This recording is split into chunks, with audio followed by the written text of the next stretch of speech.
T20 world ಕಪ್ಗೆ ಈ ವ್ಯಕ್ತಿ select ಆಗ್ತಾರೆ ಅಂತ ಯಾರು ಕೂಡ ಅನ್ಕೊಂಡಿರಲ್ಲ. ಮತ್ತೆ ಇವರು T20 ಇಂಟರ್ನ್ಯಾಷನಲ್ ಕ್ರಿಕೆಟ್ ಆಡಿದ್ದೆ ಲಾಸ್ಟ್ 2023ರಲ್ಲಿ, ಅದು ಕೂಡ ಆಸ್ಟ್ರೇಲಿಯಾ ವಿರುದ್ಧ ಸೆಪ್ಟೆಂಬರ್ ಅಲ್ಲಿ ಆಡಿರ್ತಾರೆ. ಈ ವ್ಯಕ್ತಿ ಇಂಟರ್ನ್ಯಾಷನಲ್ ಕ್ರಿಕೆಟ್ ಆಡಿ 2 ಇಯರ್ಸ್ ಆಗಿರುತ್ತೆ. ಅದಾದ್ಮೇಲೆ ಇವರು ಸೆಲೆಕ್ಟ್ ಆಗ್ತಾರೆ T20 ವರ್ಲ್ಡ್ ಕಪ್ಗೆ. ಅವರೇ ಇಶಾನ್ ಕಿಶನ್ ಅವರು. ಹೌದು, ಇಶಾನ್ ಕಿಶನ್ ಅವರು T20 ವರ್ಲ್ಡ್ ಕಪ್ಗೆ ವಿಕೆಟ್ ಕೀಪರ್ ಬ್ಯಾಟರ್ ಆಗಿ ಸೆಲೆಕ್ಟ್ ಆಗಿದ್ದಾರೆ.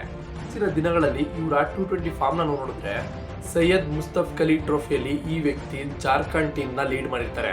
ಜಾರ್ಖಂಡ್ ಟೀಮ್ ನ ಕ್ಯಾಪ್ಟನ್ ಆಗಿ ಕೂಡ ಫೈನಲ್ ನ ಗೆಲ್ಲಿಸ್ತಾರೆ ಈ ವ್ಯಕ್ತಿ.